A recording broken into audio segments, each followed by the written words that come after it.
What's up, everybody? It is day 13 here of 45 in Las Vegas for our Vegas Summer 2025, and I am stoked. Of course, as always, I'm running a little late today, but I am playing the $1,100 300K mystery bounty at the Aria. I am so excited. It's going to be a blast. And plus, you guys, vlogs are going to change. A lot's going to change. The style of the vlog's going to change. But as always, it'll be full of great content and things you guys can use to hopefully learn and grow your poker game, but also just, show a little bit more of myself, my personality, my lifestyle, the way I live out here on the grind, on the journey as a sponsored female poker pro. Sponsored, you might say. Why, yes, I am sponsored.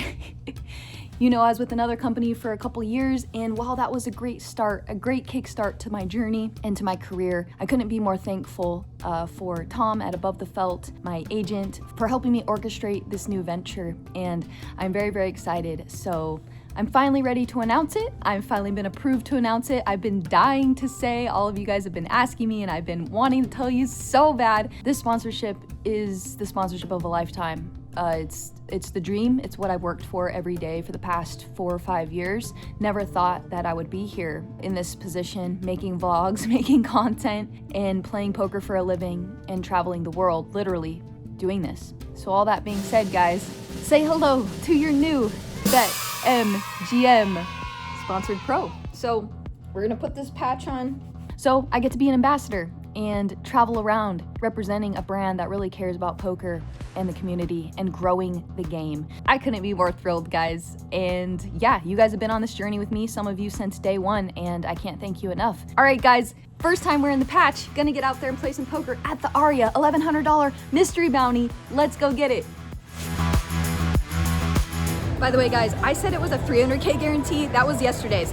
They're always having amazing guarantee tournaments. It's actually a $500,000 mystery bounty. All right, let's go play it. Here we go, Aria $1,100 500,000 guarantee mystery bounty tournament. There's going to be bounties ranging from $500 all the way up to $50,000. There will be at least one 50K bounty and two 25K bounties. So let's have some fun. 30K starting stack, 30-minute levels, and blinds start at 100, 200 with a 200 big blind ante. And this tournament is an amazing warm-up for what's coming up at the end of the month, because on June 30th, BetMGM is hosting a $3,500 buy-in, $3 million guarantee tournament, 50K starting stack, 50-minute levels, 2 starting flights, and oh man, I can't wait to see what the bounties are going to be, but I know the mystery bounties are going to be huge. Make sure you guys come play that. Starts on June 30th. So before I was even able to pull out my camera, I won 2 quick hands that boosted my stack up from 30,000 to around 40,000 when I pick up this hand. Blinds are 300, 600 with a 600 big blind ante, and I look down at ace jack of clubs under the gun. I don't know much about my opponents so far. I can just make some general assumptions. The guy to my left makes the call under the gun 1, and then a very active player calls in the hijack. Then it folds around to the small blind, who seems like a pretty good player. He puts in a raise to 8,000. This is a very good raise size considering all the previous action, and in the small blind he needs to go bigger, being out of position. So as you can see, ace jack suited can really mix between all 3 options: call, fold, or even a sliver of jamming all in sometimes. I don't love flatting here. Considering I have 2 players to my left, I'm not sure what they're going to be doing, and I just got here again, so I don't know a ton about my opponents. So in this specific instance, I think the best play here is to just let this hand go and put in the fold, which is totally fine in this spot. So we let it go and on to the next one.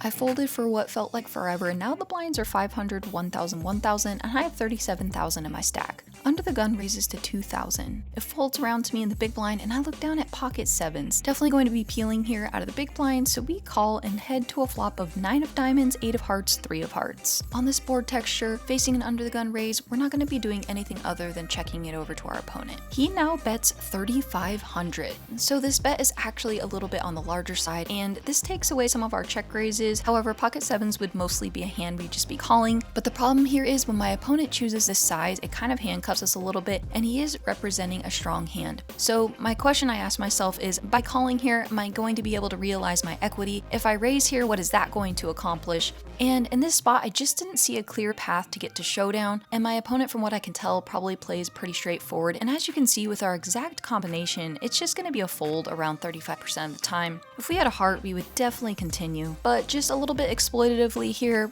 not flopping a set, having third pair, I think I'm just going to let this one go. In this hand, blinds are still 500, 1000, 1000, and I have about 35,000 in my stack, good for 35 big blinds. It folds around to the hijack, who starts the hand with about 17,000, and he raises to 2k. Folds to me in the small blind, and I look down at ace jack of clubs. The guy to my left has me covered, but I'm not too worried about him. He's been playing pretty straightforward. My opponent raising off 17 big blinds is going to have a lot of hands that have blocker properties. For example, he's going to be raising hands like king 7 suited, of course more of his smaller pocket pairs, and hands like king 10 offsuit, queen jack suited, and of course all of his suited aces, and a lot of the offsuit ace-x combinations as well. So because of this, ace jack of clubs is faring really nicely against this range, so I do want to kind of leverage stacks here. I'm going to put in a 3-bet, and we'll be happy to call off if he jams, because again, I think our hand is doing well against his range. So I do make it 9,000. Again, we want to go a little bit bigger, being out of position, and we get to fold out the big blind most of the time, which is exactly what happens. Big blind folds, and now the hijack snap folds, and we pick up a really nice pot without having to see a flop. In this hand, nothing too special, as the low jack limps and I look down at ace queen suited in the hijack. I raise it up to 3,500. Sadly, he folds, but now our stack is up to about 44,000 with blinds still at 500, 1,000, 1,000.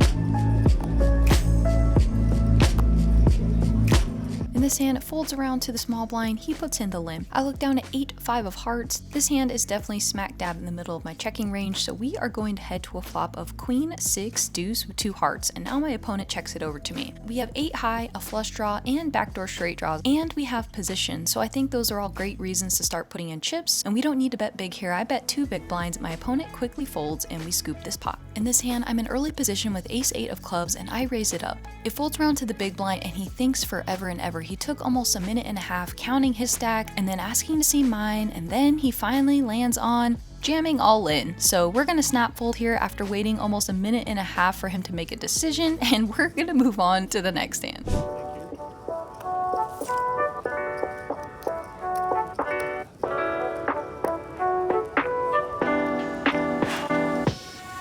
Alright, not much to report. Played a few hands, then kind of went card dead a little bit, so coming back to about 25 big blinds after break.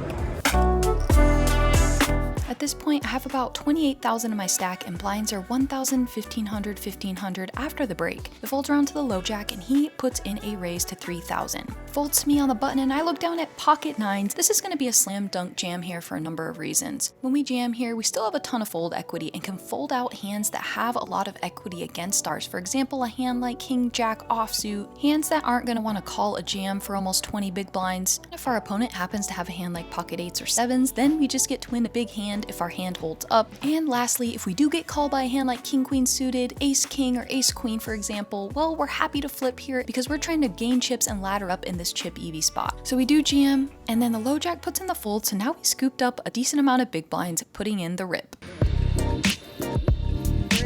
We're in this. In this hand, I raised a 3,000 under the gun with ace queen offsuit. The big blind makes the call. He has about 100k behind, so he does have us covered. We do raise this one off of about 20 big blinds, so SPR is going to get shallow here. We head to a flop of queen 6-7, so we flop top pair, top kicker. He checks, and this is a board we can go a little bit bigger on. Our opponent can flop a lot of gut shot type hands, pairs, stuff like that, and we're trying to get the money in because we have a great hand. I make it 5,000. He then rips all in for my effective stack. He has 7-8 offsuit, so we're in great shape, and here's what happened. So we end up holding, and we get the full double up, so now we have 65,000. In this hand, we're in the hijack, and we raise it up with ace king to 3,000. The cutoff then makes it 8,000. He has about 30,000 behind, and then it folds around to the big blind, who has around 18,000, and he rips all in. So with 3-bet and then a 4-bet jam, we have ace king. We're not going anywhere. We have both of them covered, so I rip all in, and then the guy to my left snap calls it off. I'm up against pocket kings and pocket queens. Here's what happened.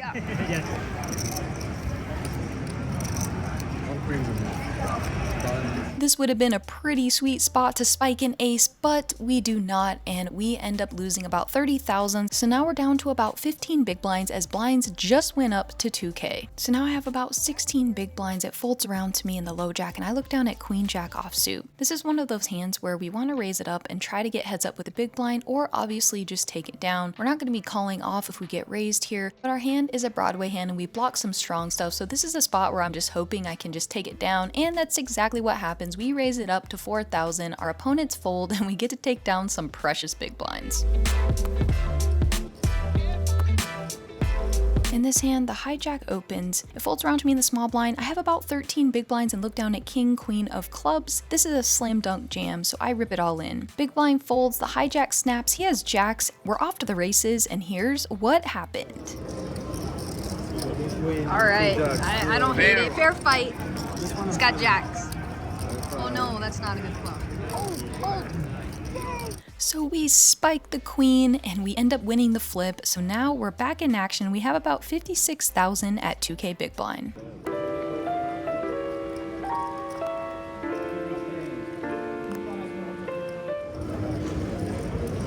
Oh, I have aces.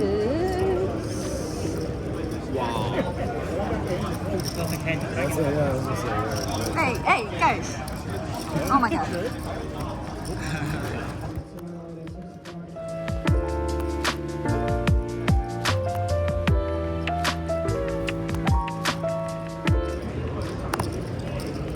Race.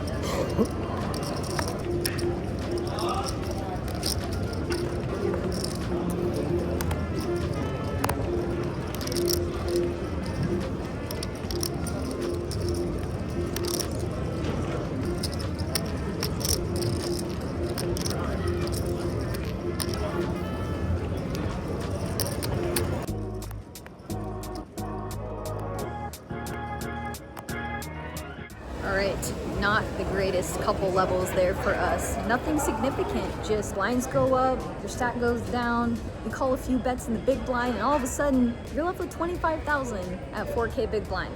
Not ideal. However, you know how poker is. We can definitely spin this up, but going to need some heat. Satellite awarding seats into tomorrow's $1,600 one-day event with a $500,000 guaranteed prize pool. So after that break, we were down to little to no chips when I got my last couple big blinds in with ace-8 of diamonds versus ace-jack, and here's what happened.